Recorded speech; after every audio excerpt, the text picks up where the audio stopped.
Bismillahirrahmanirrahim. Assalamu alaikum. Welcome you everyone in the Learners Academy. My name is Farhad Jan. I'm clinical psychologist and the trainer. Course जो हम लोग का चल रहा है that is psychological testing and the measurement. ठीक है, हम लोगों का आज 6 लेक्चर है.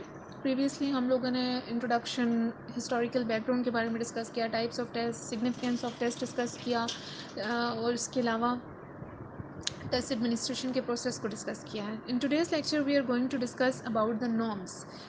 कि हर टेस्ट, जो भी साइकोलॉजिकल टेस्ट है या कोई भी साइकोलॉजिकल असेसमेंट टूल है, उसके लिए कुछ नॉर्म्स होते हैं. अब नॉर्म्स क्या है? Norms are the standards. ठीक है, जिन स्टैंडर्ड्स या जिन बेसिस पे आप टेस्ट को एडमिनिस्टर करते हैं. तो जब भी कोई टेस्ट कंस्ट्रक्ट किया जाता है, उसके लिए कुछ नॉर्म्स डेवलप किया जाते हैं. नॉर्म्स में आप इसको इस तरह से ईजी फॉर्म में इस तरह से अंडरस्टैंड कर सकते हैं कि कौन सी कंडीशंस हैं जो सेटिस्फाइड होना जिनका ज़रूरी है आपके उस टेस्ट को एडमिनिस्टर करने के लिए. ठीक है, सो वो आपके टेस्ट के नॉर्म्स होते हैं, और नॉर्म्स का फुलफिल होना ज़रूरी है, अदरवाइज़ आपके पास जो है वो अप्रोप्रिएट रिज़ल्ट नहीं आएंगे. जब भी आप टेस्ट एडमिनिस्टर करते हैं तो आपके पास रॉ स्कोर्स आते हैं. ठीक है, रॉ स्कोर्स मीन्स कि जो इनिशियल स्कोर्स आपके पास हैं, जिनके ऊपर कोई भी स्टेटिस्टिकल मेथड जो है वो आपने अप्लाई नहीं किया होता, तो वो उनको आप रॉ स्कोर कंसिडर करते हैं. जब आप लोग उसको स्टेटिस्टिकली इंटरप्रेट करते हैं, एनालाइज करते हैं, तो वो आपके पास एक प्रॉपर फॉर्म में स्कोर्स जो हैं वो आपके पास जनरेट होते हैं. ठीक है, आज के लेक्चर में हम लोग कुछ टर्म्स डिस्कस करेंगे जो स्टेटिस्टिक्स से रिलेटेड हैं. लाइक उसमें फ्रीक्वेंसी है, हिस्टोग्राम है, ठीक है, पॉलीग्राम है. इनके बारे में भी हम लोग आज डिस्कस करेंगे. फ्रीक्वेंसी डिस्ट्रीब्यूशन क्या होती है? फ्रीक्वेंसी डिस्ट्रीब्यूशन मींस कि कितने रेशो में आपके पास कोई भी रिज़ल्ट आया है, कोई भी रिस्पॉन्स आया है.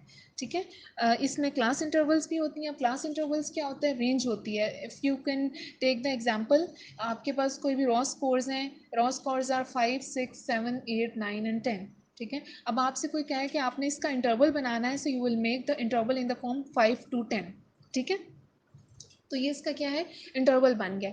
अब फ्रीक्वेंसी क्या है कि 5, 6, 7, 8, 9, 10 कि कितने लोगों ने 5 स्कोर किया है, कितने लोगों ने 6 स्कोर किया, कितने लोगों ने 7 किया, कितने लोगों ने 8 किया है. ये आपकी क्या है? ये आपकी फ्रीक्वेंसी है.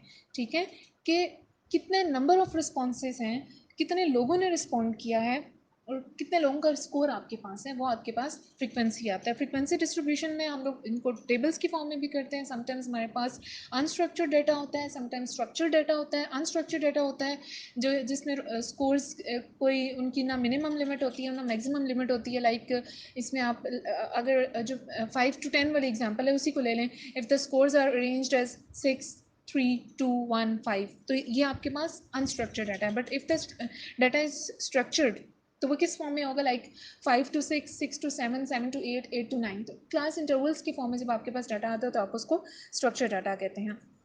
फ्रीक्वेंसी डिस्ट्रीब्यूशन की बात की जाए तो आपके पास स्कोर्स आते हैं, क्लास इंटरवल्स आती हैं, और उसके बाद फ्रीक्वेंसी आती है. ठीक है, तो ये आपका, इसको फ्रीक्वेंसी टेबल भी आप लोग कहते हैं. Histogram is the pictorial representation of the data. Pictures की फॉर्म में आप अपना डाटा प्रेजेंट करते हैं in the form of the bars. ठीक है, इसके अलावा फ्रीक्वेंसी पॉलीग्राम, ये भी एक तरह से डाटा को रिप्रेजेंट करने का ही एक वे है.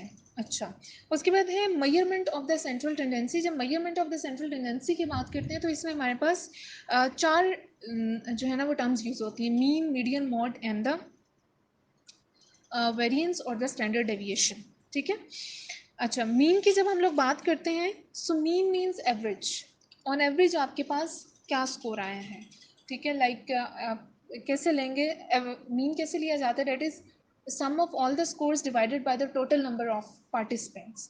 ठीक है, आपने सम करना है, उसको डिवाइड करना है, जितने आपके पास टोटल पार्टिसिपेंट्स थे, टोटल सब्जेक्ट्स थे, आपके पास जो आंसर आएगा डेट इज द मीन. उसके बाद जब हम लोग बात करते हैं median, median means central portion. आपके डाटा कहाँ पे सेंट्रली कहाँ पे लाई कर रहा है.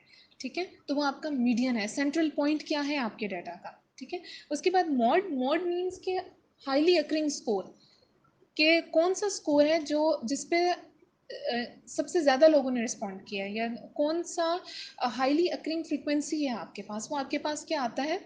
मॉड आता है. इसकी एग्जांपल अगर हम लोग लें, हमारे पास 5 लोग हैं.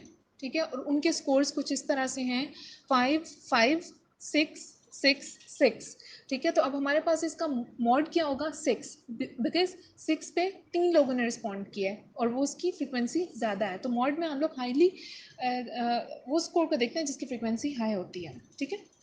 उसके बाद अगर हम लोग बात करें वेरिएंस की, सो वेरिएंस के आपका डाटा कितना डिस्ट्रीब्यूट है अराउंड योर मीन, ठीक है, सो दैट इज़ वेरिएंस।